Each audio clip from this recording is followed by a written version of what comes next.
गौरी, आज मेरे बेटे का भी जन्मदिन है और आपके बेटे जग्गू का भी। हम ऐसा करते हैं, दोनों बच्चों का जन्मदिन एक साथ ही मना लेते हैं। सारे पक्षी एक ही जगह इकट्ठे हो जाएंगे। बच्चे भी बहुत खुश होंगे ऐसे। गरीब चिड़िया, मेरा और तुम्हारा क्या मुकाबला है। मैं अमीर कवि हूँ और तुम ठहरी गरीब चिड़िया। जाओ, अपने बेटे का जन्मदिन अपने घर ही जाकर मनाओ। गौरी, मैं सोच रही थी हमारे दोस्त पक्षी सोच में पड़ जाएंगे कि वो मेरे घर आए कि आपके घर जाए। तेरे घर कोई भी नहीं जाएगा, तुम चिंता ना करो, सब मेरे घर ही आएंगे। गरीब के घर कौन जाता है। मैं अच्छे अच्छे खाने बनाऊंगी, बड़ा केक लाऊंगी और तुम तुम बनाओगी हलवा, है ना? ऐसा ही है ना? चिड़िया दुखी होकर वहाँ से चली जाती है। मम्मा, मैं अपने दोस्त कीकी और छोटे तोते को बताऊं कि आज मेरा जन्मदिन है। हाँ बेटा, आप अपने दोस्तों को बताओ और मैं बड़े पक्षियों को बता आती हूँ। कीकी कीकी, आज शाम आप मेरे घर आ जाना, आज मेरा जन्मदिन है। हम सब मिलकर मेरा जन्मदिन मनाएंगे। क्या केक भी कटेगा? छोटा केक लाएंगी मेरी मम्मा, लेकिन कैंडल्स के लिए तो मम्मा के पास पैसे नहीं है। गौरी आंटी के बेटे जग्गू का भी जन्मदिन है, सुना है वो बड़ा केक काट रहे हैं और गाना बजाना भी होगा। सब पक्षी डांस करेंगे और गौरी आंटी ने घर में रंग बिरंगी लाइट्स लगाकर घर को भी सजा रखा है। जन्मदिन तो एक बहाना है सबके साथ मिलकर बैठने का, खुशियों को मिलकर मनाने का। मैं इंतजार करूंगा, आप जरूर आना। तोते भैया, शाम होते ही आप आ जाना, मैं इंतजार करूंगी। कुकू ने कहा था कि मैं सबको बुलाऊं।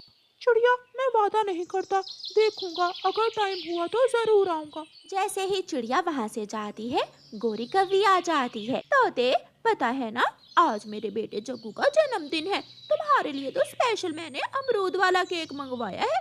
अमरूद वाला केक? वो तो बहुत स्वादिष्ट होता है। जब खाओगे तो फिर बताना। मिठाइयाँ, फूलों का रस, कोक, पेप्सी, चाय सब मिलेगा। शाम से पहले ही आ जाना और हम सब रात को केक काटेंगे मेरे जग्गू के जन्मदिन का। गौरी कव्वी तोते को बताकर कबूतर के पास जाती है। कबूतर कबूतर, आज मेरे जग्गू का जन्मदिन है, मैंने तरह तरह के खाने बनाए हैं। आज का खाना तुम मेरे घर से ही खाना और हम सब मिलकर मेरे बेटे के जन्मदिन का केक काटेंगे। लेकिन गौरी, अभी अभी मुझे चिड़िया भी बताकर गई है कि उसके बेटे का भी जन्मदिन है। मुझे तो वहाँ जाना है। क्या मिलेगा तुझे वहाँ जाकर? सूखा दाना, वो तो तुम हर रोज घर में भी खाते हो। वो गरीब चिड़िया क्या दे सकती है किसी को? उसके पास तो अपने बच्चों को देने के लिए दाना नहीं है। गौरी कव्वी वहाँ से चली जाती है और बाजार जाकर चीजें खरीदने लगती है। वो बड़ा चॉकलेट केक और एक डिब्बा कैंडल्स का। शाम हो जाती है। गौरी कव्वी ने अपने घर को अच्छी तरह सजा लिया था। जग्गू कौवा सर पर बर्थडे कैप लिए घर के बाहर बैठा हुआ था। मम्मा, शाम तो हो गई, अभी तक कोई भी पक्षी हमारे घर नहीं आया। मैंने तो सबको बता दिया था। कुकू बेटा, क्या आपने कीकी और छोटे मिठू को बताया था? हाँ मम्मा, मैंने भी सबको बताया था, लेकिन अभी तक कोई भी नहीं आया। कुकू उदास होकर अपने घर से बाहर निकलकर बैठ जाता है। कुकू को तालियों की आवाज सुनाई देती है। गौरी कव्वी के घर में सारे पक्षी जमा हो गए थे। कबूतर, तोता, उनके बच्चे, बुलबुल, सारे पक्षी ही गौरी के घर में थे। गौरी ने सच ही कहा था कि एक गरीब के घर कौन जाता है। जग्गू के जन्मदिन का केक कटता है, तालियां बजती हैं और सारे पक्षी जग्गू को जन्मदिन की बधाई देते हैं। Happy birthday to you, happy birthday dear Jaggu, happy birthday dear Jaggu. सब केक खा रहे थे। कुकी के कानों में सारी आवाजें बज रही थी। वो रोने लगता है। इसलिए कोई भी मेरे घर नहीं आया।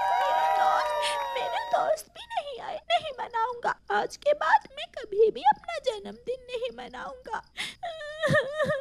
मम्मा चिड़िया घर में मीठा हलवा बना रही थी। कुकू रोते रोते पेड़ की डाल पर बैठा ही सो जाता है। कुकू, मेरे दोस्त, मैं हूँ ना, मैं करूँगी तुमसे दोस्ती। क्या तुम मुझसे दोस्ती करोगे?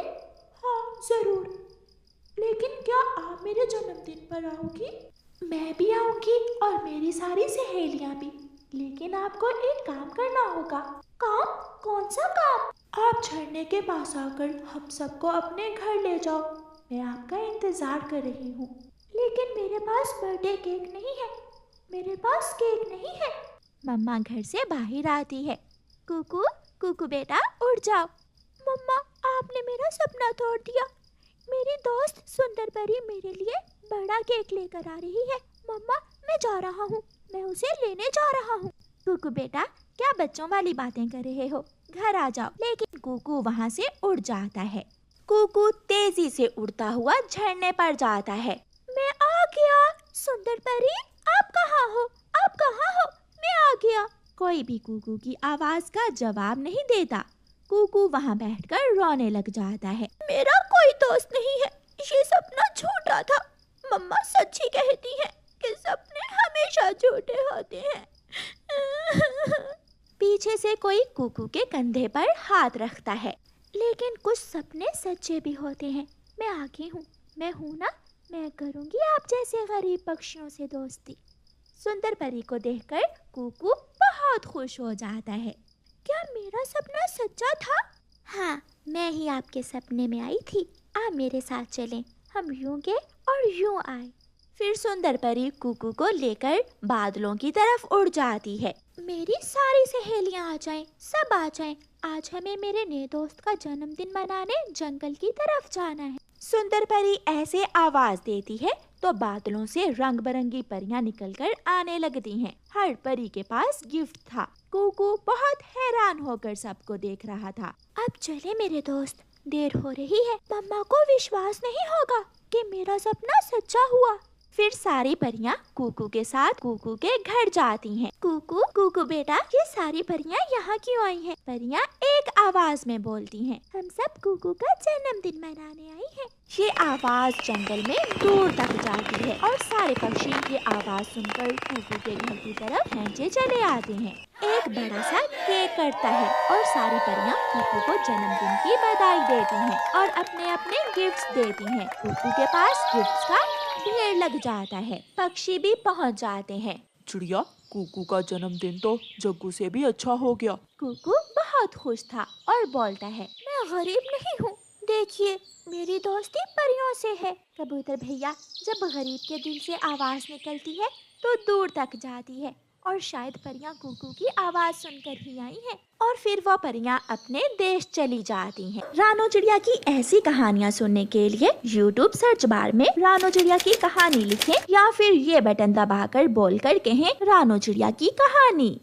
ये कहानी एक पुराने जंगल की है जहाँ सारे पक्षी बहुत प्यार से मिलजुल कर रहते थे। मगर अब कुछ दिनों से उस जंगल में भोजन की बहुत कमी हो गई थी, इसलिए सारे पक्षी बहुत परेशान थे। कबूतर भैया, क्या आपको कुछ मिला है? मैं तो जैसे खाली हाथ गई थी वैसे ही खाली हाथ लौटी हूँ। नहीं चिड़िया, मैं तो थक गया हूँ, मगर अभी तक एक दाना भी नहीं मिला। मेरे बच्चे भी बहुत भूखे हैं। मैं अपने घर जाने से डर रही हूँ। मुझ में हौसला नहीं है कि कैसे मैं अपने बच्चों को भूखा देख सकूंगी। चिड़िया, आप चिंता ना करें, अगर ऊपर वाले ने चाहा तो हमें भोजन जरूर मिलेगा। चलो हम कालू कौवे के पास जाते हैं। फिर चिड़िया और कबूतर कालू कौवे के पास चले जाते हैं। कालू, ये मीठा फल तुम कहाँ से ले आए हो? हमें तो पूरे जंगल में ऐसा फल कहीं से नहीं मिला। मैं कालू कौवा हूँ, मैं तो किसी न किसी तरह भोजन ढूंढ ही लेता हूँ। मगर कालू कौवे, तुम ये मीठा फल लाए कहाँ से हो?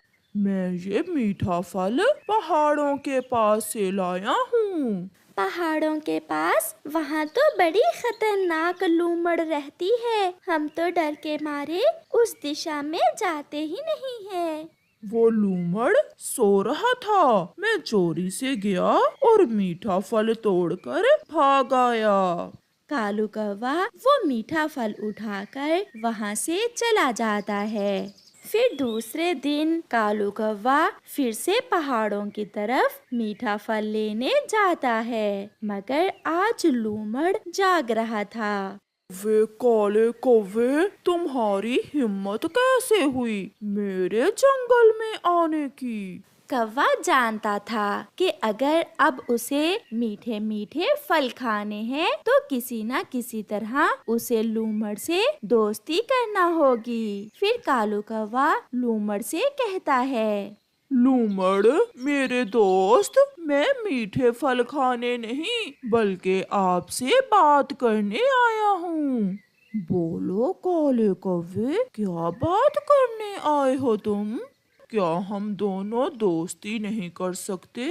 मेरे जंगल में मीठे फल नहीं हैं, मगर ढेर सारे छोटे छोटे पक्षी हैं जो तुम्हें बहुत पसंद हैं, और तुम्हारे जंगल में जो मीठे फल हैं वो मेरा भोजन है। कौवे की बात सुनकर लूमड़ मुस्कुराता है। तो ये बात है, मुझे भी मांस खाए कई दिन हो गए हैं। अगर तुम मुझे छोटे पक्षी खाने को दोगे तो मैं भी तुम्हें मीठे फल खाने देता हूँ।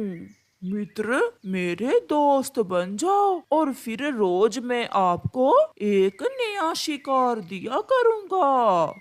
ऐसे लूमड़ और कौवे में दोस्ती हो जाती है। कौवा लूमड़ के जंगल से मीठे मीठे फल खाता है और फिर लूमड़ से कहता है, दोस्त, अब मेरी बारी है कि मैं तुम्हारी सेवा करूं। कल जब सारे पक्षी भोजन की खोज में दूर जाएंगे तो मैं तुम्हें फोन कर दूंगा। तुम जल्दी से हमारे जंगल वाले हिस्से में आ जाना और मैं आपको किसी न किसी पक्षी के घर ले जाऊंगा। देख लेना कौवे, अगर कोई होशियारी की तो मुझे भी लूमड़ कहते हैं। पूरे जंगल में सबसे चालाक जीव हूँ मैं।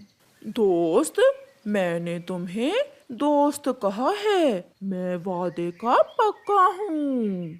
ऐसे कौवा जी भर के मीठे फल खाता है और दो चार अपनी चोंच में लेकर वहाँ से चला जाता है। अगले दिन सब पक्षी भोजन लेने जाने की तैयारी कर रहे थे। चिड़िया भी अपने बच्चों को समझा रही थी। बच्चों, दरवाजा न खोलना, चुपचाप घोंसले में लेट जाना। जब मैं शाम को आऊंगी तो फिर दरवाजा अंदर से खोलना। मम्मा, ठीक है, आप चिंता न करें, आप भोजन लेने जाएं। कबूतर भी अपने बेटे को समझाता है। कि मेरे बेटे, हम आज शाम देर से लौटेंगे, अपना ख्याल रखना। सब पक्षी इकट्ठे होकर भोजन लेने निकल जाते हैं। पीछे से कालू कौवा भी अपने घर से निकलता है। जंगल खाली है, लगता है सब चले गए। अच्छा मौका है, मैं अभी अपने लूमड़ दोस्त को बुलाता हूँ। फिर कालू कौवा अपना फोन निकालकर लूमड़ का नंबर मिलाता है। हाँ कौवे, क्या आ जाऊँ मैं?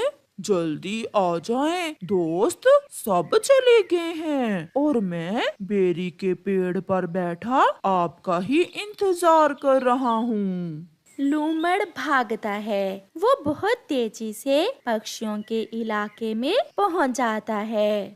स्वागत है आपका दोस्त, आप मेरे साथ साथ चलें। फिर कौवा लूमड़ को सबसे पहले कबूतर के घर के पास ले जाता है। लूमड़ दोस्त, ये कबूतर का घर है और उसका छोटा सा बच्चा घर में अकेला ही है। तुम आसानी से उसे खा सकते हो, मगर घर का दरवाजा तो बंद है। मैं अभी दरवाजा खुलवाता हूँ। फिर कालू कौवा कबूतर के घर के पास जाकर कहता है, कीकी, मैं हूँ आपका चाचा कौवा, जल्दी से दरवाजा खोलो। देखो तो मैं अपने कीकी बेटे के लिए क्या लेकर आया हूँ। कालू चाचा, ये तो कालू चाचा की आवाज है। ऐसा कहते हुए कीकी दरवाजा खोलने आगे बढ़ता है, मगर वो दरवाजे के सुराख में कालू कौवे के साथ लूमड़ को देखकर रुक जाता है। हाँ हाँ बेटा, जल्दी करो, अब खोल भी दो दरवाजा। चाचा कौवे, कुंडी ऊपर है और मेरा हाथ कुंडी तक नहीं जा रहा। कोई चीज नीचे रख लो, जल्दी करो, मैं तुम्हारे लिए केले लेकर आया हूँ। मगर कीकी कौवे की मकारी समझ जाता है, वो दरवाजा नहीं खोलता। कौवे, अपना वादा पूरा करो और मुझे जल्दी से कोई पक्षी खाने को दो, मुझे बहुत भूख लगी हुई है। चलो दोस्त, ये कबूतर का बच्चा बहुत तेज है, हम चिड़िया के घर जाते हैं। फिर कालू कौवा लूमड़ को साथ लेकर चिड़िया के घर जाता है और आवाज बदलकर कहता है, बच्चों बच्चों, मैं हूँ आपकी मम्मा, चलो हम नदी पर जाते हैं, जल्दी से दरवाजा खोलो। गुड़िया, मम्मा आ गई है। मगर कुकू, ये आवाज तो मम्मा की नहीं है। जल्दी करो कौवे, मुझे बहुत भूख लगी है, मुझसे और इंतजार नहीं होता। लूमड़ दोस्त, सब्र करो, क्योंकि सब्र का फल मीठा भी होता है और स्वादिष्ट भी। बच्चों, अब खोल भी दो दरवाजा। मम्मा, आपकी आवाज को क्या हुआ है? मैं बताती हूँ, पहले दरवाजा तो खोलो। मगर बच्चे भी बहुत तेज थे, वो चुपचाप बैठ जाते हैं और दरवाजा नहीं खोलते। काले कौवे, तुमने मुझे धोखा दिया, मेरे मीठे फल भी खाए और मुझे बदले में कुछ भी नहीं दिया। दोस्त, अब आप वापिस चले जाएं, क्योंकि अब पक्षियों के आने का समय हो गया है। मैं कल जरूर आपको कोई ना कोई शिकार मार कर दूंगा।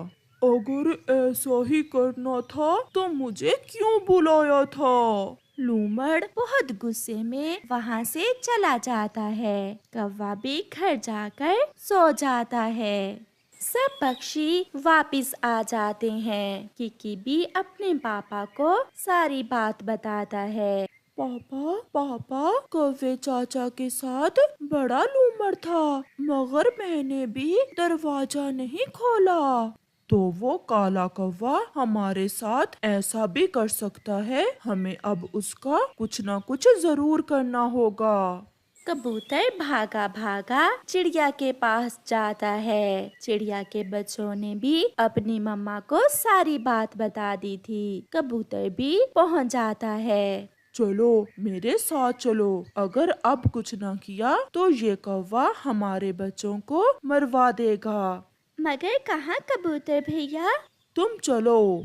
फिर कबूतर और चिड़िया जल्दी से लूमड़ के पास जाते हैं और थोड़ी दूर बैठकर लूमड़ से कहते हैं, लूमड़ जी, वो कौवा हमारा दोस्त नहीं बना तो आपका कैसे बन सकता है? वो आपको मरवाना चाहता है, इसलिए तो वो तुम्हें हमारे पास लेकर गया था। और लूमड़ जी, हमने सोचा कि एक बार आपको सारा सच बता देते हैं, फिर ही आपको मारेंगे। उस कौवे की इतनी हिम्मत के लूमड़ को उल्लू बनाए। कल आए वो, मैं उसे मजा चखाऊंगा। चिड़िया और कबूतर वापिस चले जाते हैं। दूसरे दिन कौवा भी मजे मजे के मीठे फल खाने लूमड़ के पास पहुंच जाता है। मगर लूमड़ तो कौवे का ही इंतजार कर रहा था।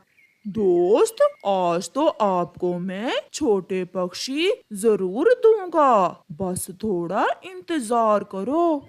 मेरे दोस्त, मेरे पास आओ, मैंने तुम्हारे लिए 2 मीठे मीठे आम रखे हुए हैं। आमों का सुनकर कौवा जल्दी से लूमड़ के पास जाता है और लूमड़ कौवे को पकड़कर मार देता है। ऐसे काले कौवे को बुरे काम की सजा मिलती है। प्यारे दोस्तों, इस कहानी से हमें सीख मिलती है, हमेशा अपने दोस्तों के साथ मिलजुल कर रहें, क्योंकि जो गड्ढा तुम दूसरों के लिए खोदोगे खुद भी उसमें गिर सकते हो।